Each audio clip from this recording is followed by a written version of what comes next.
All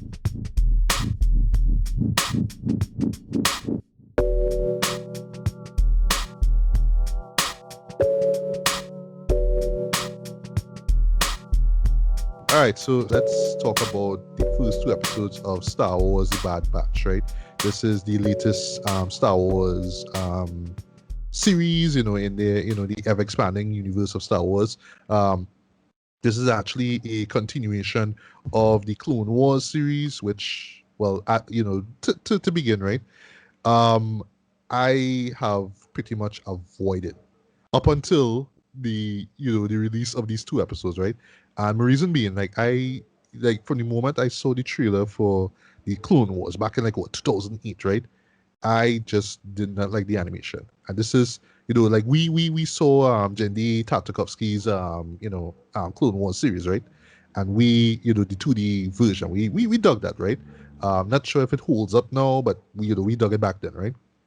And it was even better because this was coming out right before episode 3, Revenge of the Sith, right? Which we covered, by the way, on our retrospect reviews, right? But when I saw the animation style for Clone Wars, I was like, ugh, I'm not really feeling this.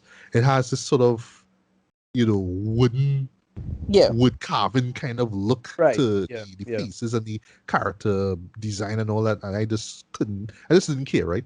And I was surprised though that the series just went on strong for, like, what, 7 seasons, and then we had Rebels and all that kind of stuff. But I was like, I don't really need to see this, right? Because, sorry, we not versed in all things Star Wars, and this is all prequel stuff, so kind of doesn't matter, kind of whatever. Well, yeah. Okay. In a way, So I in a all way. right.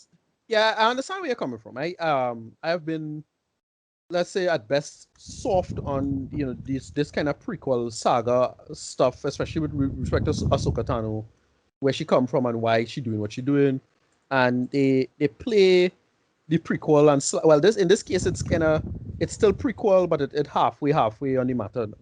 Like they Yeah, reference certain characters and why certain characters are the way they are and how they're doing what they're doing. Like we get to see Saw Gerrera, for example, and little things like that, right? And yeah. for me, I can't say I truly hated. I can't say I truly hated the prequel stuff and what they did with it. I can't say that, but what I could say is it works if you know the audience and why if it works in that way, right? That is my attitude about it. I never Mm, really um well, I'm gonna put it like this. I never really get into it, but I get why you might like this. Like so, that's how I feel for most of that stuff. So that is right. about it. So, but, in preparation for the Bad Batch, right? Um, because the series premiere was on May the 4th, right? Right. Star Wars Day, right? Right. Right. I said, what? Rain falling again, at home, and nothing else to do. Let me actually sit down and watch this Clone Wars movie and start at least a season of the series itself.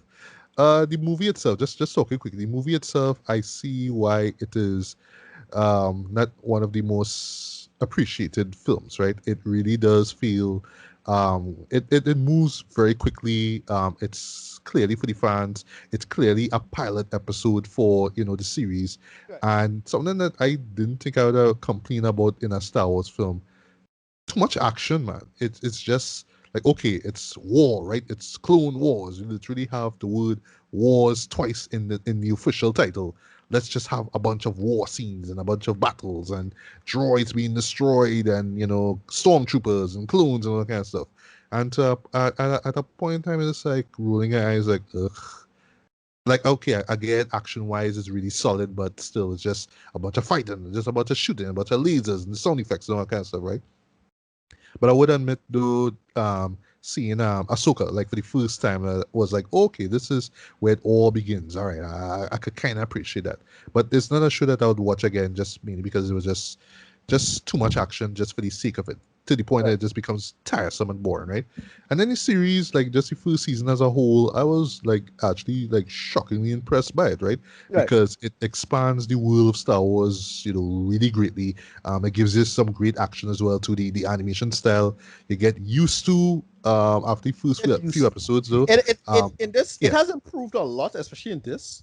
Yeah, yeah, The yeah. I can first season. imagine like it just got better up Yeah, until this point here, you know. Last thing, last is what I say, right?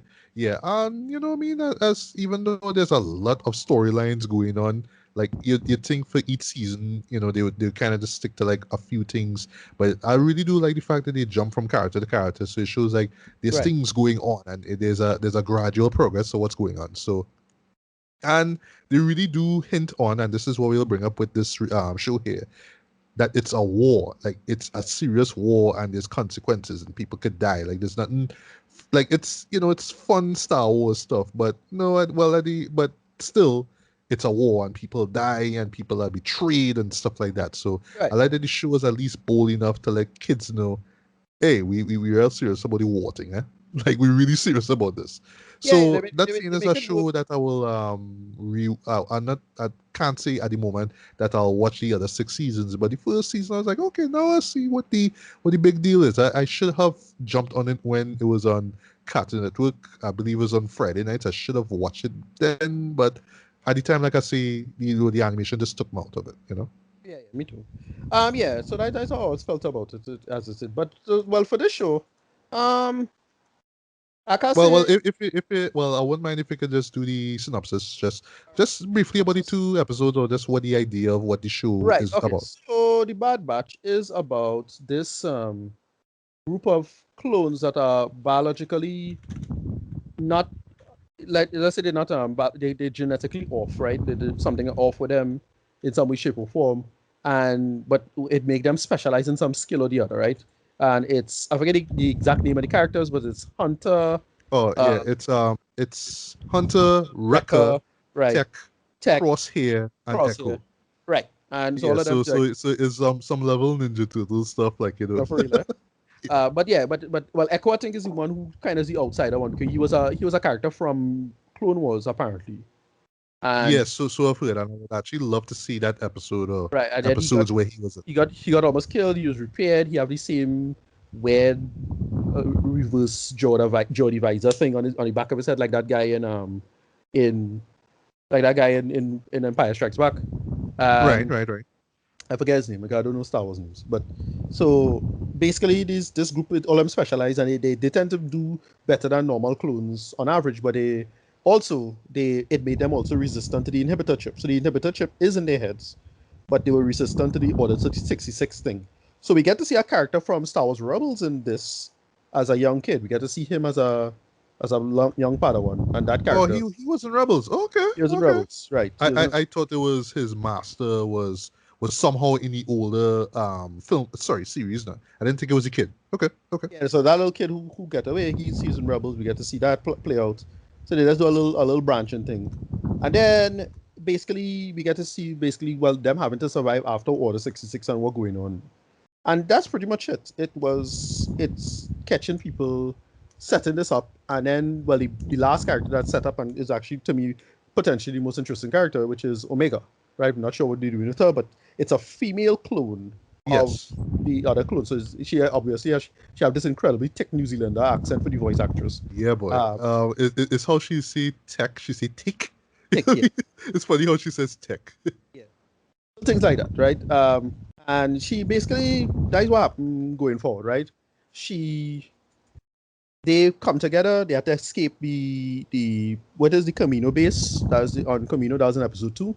Hmm. And Grand Moff Tarkin came to supervise them, and they had a whole Oh, sort of sorry. That drama. was in the first episode actually. First episode, yes, Yeah. the movie. And basically, that's where it built from. It's just them on the lam from the Empire, because the Empire is now being set up properly. And that was it. The first episode was just a lot of action, a lot of just setting up the new character Omega, and the relation, mostly with her relationship with Hunter. And then what she means, because I really hope, personally, I really hope they don't make her like some type of force user. Although that might be interesting. Um, Yeah. Yeah, it would, her being a clone and all too, but then yeah. you'll really have to explain how that even possible. They can't say, oh, magic midichlorians, man. That's the thing. I mean, they could make it in the sense that, well, midichlorians is actually tech now. No? Maybe, right? That'll be kind of interesting in its own right, right? Like if they say you can make a midichlorian clone, and so that means it could actually control the force in that genetic way, that Right, might be or some kind of equivalent or something, right, you know? right, something Yeah. to actually like it's a force user, and the character wouldn't be a Jedi, but it's a force user in some way, shape, or form. We're not sure, right? Most likely they're going to go there because it's Star Wars, right? They can't make this character interesting in any other way, and she seemed to be doing stuff that's force sensitive stuff throughout the show. Like she could like here make statements that she couldn't know ahead of time and this kind of thing, and she making all these weird intuitive decisions that she could fire a blaster, you know, Yeah, and she yeah. never little things like that. So it's like Mm. they're hinting that she more than she is, right? And apparently she might have the ability to read minds and not really read minds, but read emotions as well, or something like that, and so on and so forth, right? And that is what it's set up. The second episode was just them meeting another older clone. I think this was also from Clone Wars. It's another character who kind of go off and have a family on his own, and basically the Empire kind of catch up with them, and they have a whole thing with that, and they had to escape, and it's just them setting up more Hunter and Omega's relationship. And that's it. It's just these characters bouncing off each other. It's reasonably decent. I thought it's solid storytelling. Mm. Because I'm not a Star Wars fan, I'm not super excited over it. But it was fine. I don't have any major issues with it as it is. I watched it out. It kept my attention. I dug it for what it was. Yeah, same here too. What I would appreciate this compared to the first season of Clone Wars, remember that's all I saw, right? That and the Right. movie itself is that they stopped to actually let the story breathe and play out. You know what I mean? Like Right. I felt like with even with the first season of Clone Wars, it was just probably a couple of minutes of dialogue or a minute for the least, and then we have to jump into the war stuff and the action stuff. Right. Here they give enough time for you to understand what's going on. I actually got chills when I hear the Execute Order 66 thing, and props for actually using Ian McDiarmid's lines from Revenge of the Sith, you know what I mean? Right. Right. Right. Especially Right. with the whole First Galactic Empire thing. I was like, okay, okay, I like that, I like that, I like that. But I do like it puts you smack dab into that really dark moment, right? And yeah, just showing from the perspective of these clone troopers now. To me, it feels like one of those ideas that maybe George had in his head, George Lucas had in his Yes. head, or probably Dave Filoni had in his head, had in their heads basically for years, but they're just trying to figure out when's the best time to really put it out now. That Right. is okay. Order 66 executed, all the clone troopers, do their thing and wipe out the Jedi's. But what if there was just like a select few who just, didn't? Yeah. It feels like one of those ideas that was just there for like years. And just like, Mhm. okay, when's the best time to put this out? And now we finally get it here now. Yeah. Like Yeah. one of those fan theories, kind of. Right. Oh, yeah. But this is where Dave Filoni shines, right? It's just build, and they do replicate. I would argue they probably just kind of replicating, the what the extended universe people did, which is having to make sense of the incompleteness of the Star Wars universe, right? You get to see things from another perspective, much like how the end of Clone Wars was, which was actually pretty well done. Um, you get to see the entire story from another perspective, and it works quite well for what it is. And yeah, that's pretty much it. It is just them telling another interesting story, and it's an interesting story for what it is. The Bad Batch is an interesting, but it's pretty cool. The little Yeah, formulae, indeed. it's a little formulaic, as you mentioned Ninja Turtles. Yeah, I was thinking of that. That is the comparison. But it's good execution of the formula, right? I can't be mad at any of it. It's clearly for a younger crowd, and that's fine by me. I don't really have an issue with any of that. So that's it. I don't have anything to think about or mention going forward as it is. It's just well done. I enjoyed it. Um, Yeah, I'd agree. It is very very well done though. I was really thoroughly impressed by the storytelling here. You know what I mean, compared to what I saw before, right? Of course, sound design is fantastic. Like one thing you could always count on as far as Star Wars property, like media, is great sound design. Like everything sounds legit, like cinematic. I love that, right? yeah, Even right down to the music. The same composer, I think it's Kevin Kinner, whatever his name is. yeah, Who scored Clone Wars. Yeah, right, he comes through with a decent enough score here. You know what I mean? The animation here looks great. Really top notch, I would say. Still the little wooden looking character right, stuff thing, but I guess that's just what we're going for here. I was making a joke like how the Clone Wars movie in the first, well, up to a point with the first season, kind of felt like, cut scenes from a video game, basically. To see Yeah, how the characters look and move now, especially when you run, oof, right? But yeah, here, it feels like legit the video game that you're playing, you know what I mean? That no right. cut scenes and nothing like that. They could tell that time has passed. They get some, the animation stuff has been improved like greatly in my opinion. Right.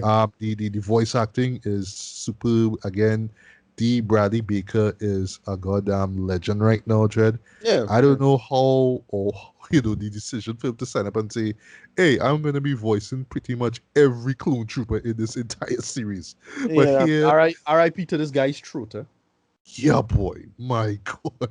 In this case, he has to play over five people because it's not just the Bad Batch itself, right? He has to play other clones as well. And I'm like, Yeah, yeah. wow, boy. And there's like dimension to the voices as well too. A Even lot. well, okay, so the tough guy in all of this, 'cause you have to have a tough guy, is Wrecker, right?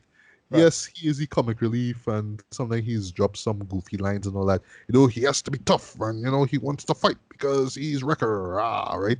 But even the voice that D does for him, I thought was great. Hunter, who really clearly is fashioned by by Rambo. Right, right. I love like he has the typical clone voice. If you remember characters like Captain Rex and like Yeah, the major clone characters from the series itself. yeah. It's a nice little deviation from what we got here, but you could tell it's modeled from that. But yeah, boy, D is a hero in my opinion. But I don't know how that guy does it, Yeah. but yeah, great, right? And the other characters, even right down to the woman who voices Omega, Michelle Ang, that's her name. Um, who is from New Zealand, which actually Yeah. would explain the accent. Yep. Yeah, it was great. I didn't pick up on the other voice actors in it as well, but I know we'll hopefully hear some more more celeb voices and stuff like that though.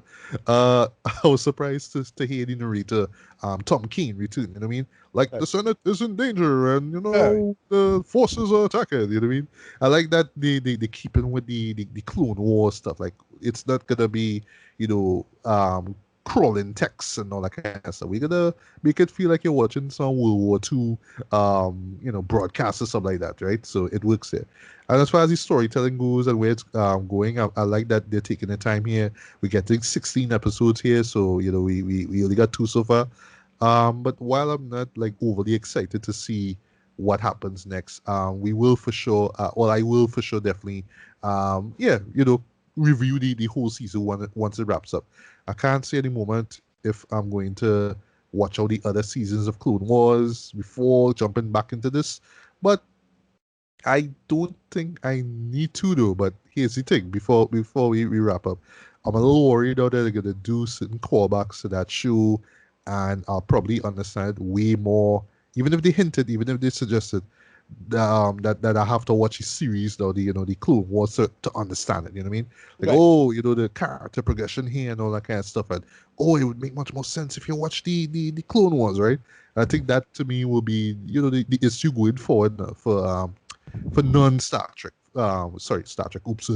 Yeah, for non Star Wars fans. So I should say Right. people who are not versed in all things Star Wars. Like, do I now really have to watch six more seasons of Clone Wars just to get this show? I don't think so, but I have a feeling Yeah, that yeah. they will do these callbacks. You know what I mean? So, whatever. But yeah, for what's worth, yeah, these two episodes were solid, man. I enjoyed them for what they were. I do hope that we do get a great series out of this.